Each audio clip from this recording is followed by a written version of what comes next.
Tonton video ini sampai selesai agar Anda tidak gagal paham.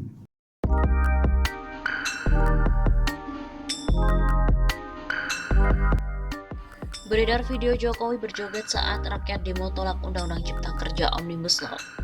Beredar sebuah video yang memperlihatkan Presiden Joko Widodo dan istrinya, Iriana, sedang berjoget di atas panggung.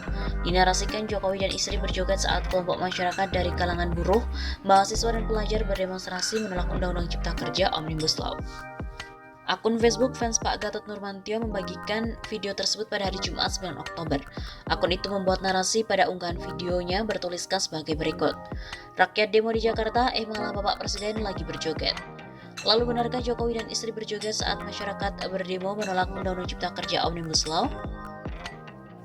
Dari penelusuran, klaim pada video yang beredar bahwa Presiden Jokowi dan istrinya berjoget di saat kelompok masyarakat tertentu berdemonstrasi menolak Undang-Undang Cipta Kerja Omnibus Law adalah salah. Faktanya video tersebut adalah video lama yang tidak ada kaitannya dengan Omnibus Law. Melalui reverse image, video asli yang memperlihatkan Presiden Jokowi dan Ibu Negara yang tengah berjoget dimuat dari kanal YouTube Detik.com lewat video berjudul lucu, Jokowi dan Iriana joget mau mere bersama dengan guru PAUD. Video yang sudah ditonton 19.000 kali itu diunggah pada 21 September 2017. Video itu diambil pada acara penutupan pelantikan Akbar Guru PAUD pada 21 September 2017. Video aslinya menunjukkan Presiden Jokowi tengah menari lagu Mau Mere bersama dengan Ibu Negara, Iriana, dan para tamu undangan. Video itu tidak ada kaitannya dengan demo penolakan Undang-Undang Omnibus Law. Klaim pada video yang beredar bahwa Presiden Jokowi dan istri berjoget di saat kelompok masyarakat berdemonstrasi menolak Undang-Undang Cipta Kerja adalah salah.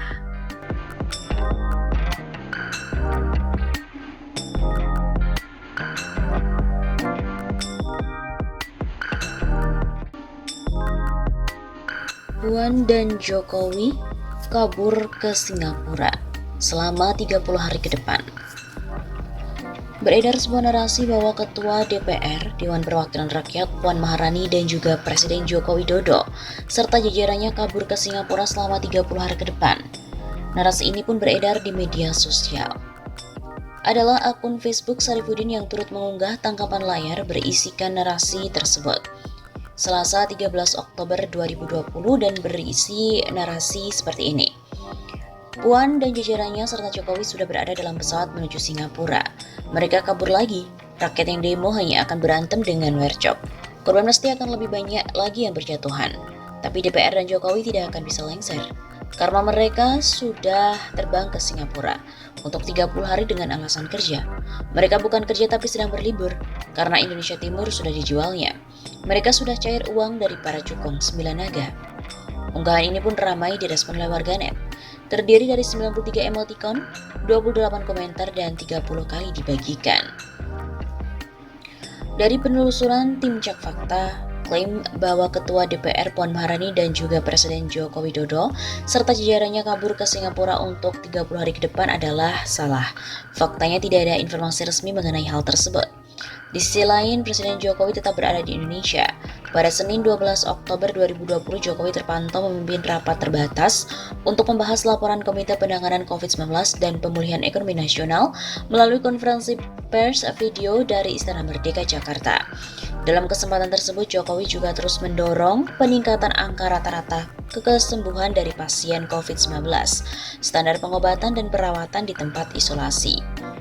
Jokowi juga mengapresiasi data per 11 Oktober, rata-rata kasus aktif positif COVID-19 lebih rendah ketimbang rata-rata kasus aktif di dunia.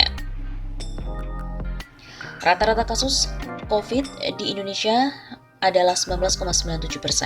Saya kira ini bagus karena lebih rendah dari rata-rata kasus COVID dunia yang mencapai 22,1%. Begitu kata Jokowi seperti dilansir dari setnek.go.id, Senin 12 Oktober. Kemudian pada Selasa 13 Oktober, Jokowi memimpin rapat terbatas mengenai antisipasi bencana hidrometeorologi melalui konferensi video di Istana Merdeka. Jokowi meminta jajarannya untuk mengantisipasi peningkatan curah hujan akibat fenomena anomali iklim La Nina yang diprediksi sebesar 20-40% di atas normalnya. Saya minta untuk disebarluaskan informasi mengenai perkembangan cuaca secepat-cepatnya ke seluruh provinsi dan daerah sehingga tahu semuanya. Sebetulnya curah hujan bulan depan ini akan terjadi kenaikan seperti apa, kata Jokowi pada hari Selasa 13 Oktober 2020. Pula terkait Puan Maharani, tidak ada informasi resmi terkait kepergian Puan ke Singapura. Jadi kesimpulannya, klaim bahwa Ketua DPR, Puan dan juga Presiden, serta jajarannya kabur ke Singapura adalah salah. Faktanya tidak ada informasi resmi mengenai hal tersebut.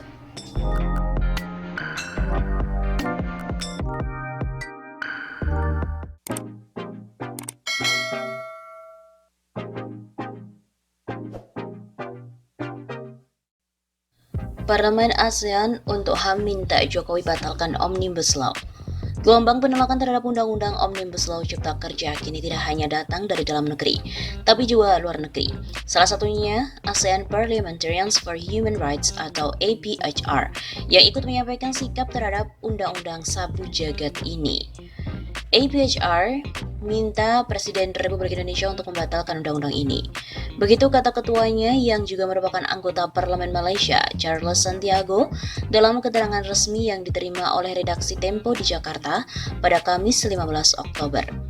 Omnibus Law ini sebelumnya sudah disahkan DPR pada Senin 5 Oktober yang lalu. Kemudian Rabu 14 Oktober 2020, undang-undang ini sudah diserahkan DPR ke Presiden Joko Widodo untuk segera diteken. Charles kemudian menjelaskan bahwa tujuan dari Omnibus Law ini jelas, yaitu untuk mendongkrak investasi asing dengan mengorbankan hak-hak demokratis, hak buruh, dan lingkungan hidup. Undang-undang ini tidak didasarkan atas ilmu ekonomi melainkan oportunisme semata. Sehingga Charles meminta Jokowi menyusun rancangan undang-undang baru yang memenuhi kewajiban HAM di Indonesia. Ia meminta undang-undang baru ini pun disusun bersama serikat-serikat buruh dan masyarakat sipil. Sementara itu, Jokowi menjamin keamanan para pengunjuk rasa agar damai.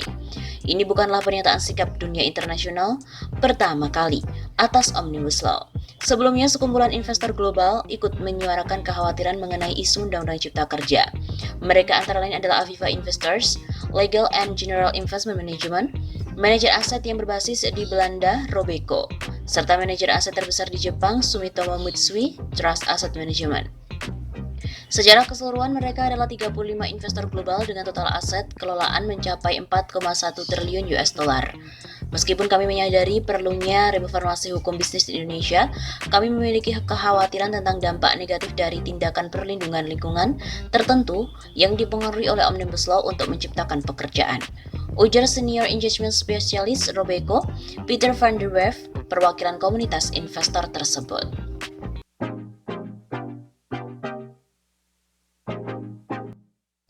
Setahun Jokowi Ma'ruf, buruh mahasiswa akan kepung Istana 20 Oktober. Elemen buruh dan mahasiswa bakal kembali melakukan aksi demonstrasi menolak Undang-Undang Omnibus Law Cipta Kerja. Aksi turun ke jalan tersebut digelar hari ini, Selasa 20 Oktober.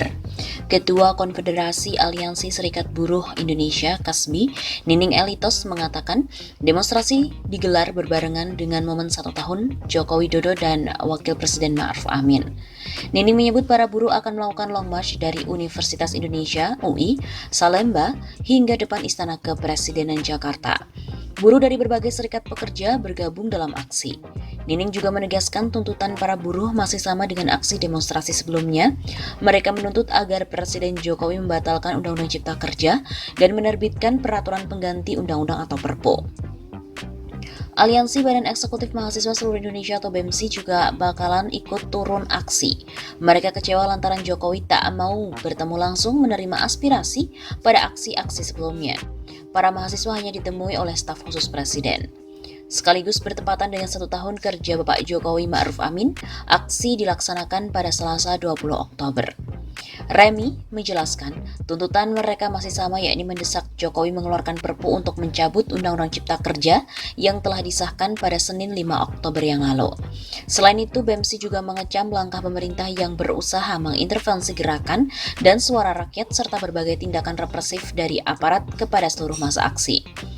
Mengajak mahasiswa seluruh Indonesia bersatu untuk terus menyampaikan penolakan atas Undang-Undang Cipta Kerja hingga Undang-Undang Cipta Kerja itu dicabut dan juga dibatalkan. Gelombang penolakan Undang-Undang Ciptaker telah muncul dari berbagai daerah sejak 6 Oktober sampai dengan 16 Oktober lalu. Masa dari elemen buruh, mahasiswa, pelajar dan juga masyarakat lainnya mendesak Jokowi untuk membatalkan Undang-Undang Cipta Kerja. Saat ini Undang-Undang Cipta Kerja telah diserahkan DPR kepada Jokowi. Mantan wali kota Solo itu tinggal menandatangani undang-undang tersebut sebelum diundangkan. Namun jika Jokowi enggan untuk menandatangani, Undang-Undang Cipta Kerja itu tetap berlaku setelah 30 hari. Demo mahasiswa 20 Oktober Glodok dijaga TNI dan juga Polri. Kawasan perputaran ekonomi di Glodok Taman Sari, Jakarta Barat menjadi salah satu fokus pengamanan dari TNI Polri menjelang aksi unjuk rasa 20 Oktober, di mana dikabarkan akan dilaksanakan secara besar-besaran. Diketahui rencananya BEMSI, Badan Eksekutif Mahasiswa, akan menggelar unjuk rasa pada 20 Oktober atau tepat pada 1 tahun pemerintahan Joko Widodo Ma'ruf. Para demonstran mendesak Jokowi mengeluarkan Perpu untuk membatalkan Undang-Undang Cipta Kerja sekaligus evaluasi 1 tahun pemerintahan Kabinet Indonesia Maju. Rencananya unjuk rasa digelar di Istana Merdeka, Jakarta Pusat. Sejumlah lokasi lain di wilayah Jakarta juga turut dijaga antisipasi adanya kericuhan seperti demo beberapa waktu lalu. Kapolres Metro Jakarta Barat, Kombes Polisi Audi Latuheru, mengatakan salah satu di antaranya penjagaan di kawasan Niaga Glodok. Kita tahu bersama Taman Sari adalah sentra ekonomi terbesar di Jakarta Barat, sehingga banyak orang yang mengadu nasib di sana. Selain itu, pusat ekonomi di Glodok juga berdekatan langsung dengan pemukiman warga. Hal itu membuat tingkat pengamanan perlu diperketat agar tak terjadi aksi anarkisme yang dapat merugikan banyak pihak. Untuk itu, Audi juga mengatakan pihaknya melibatkan para tokoh masyarakat untuk sama-sama mengingatkan saling menjaga wilayah masing-masing.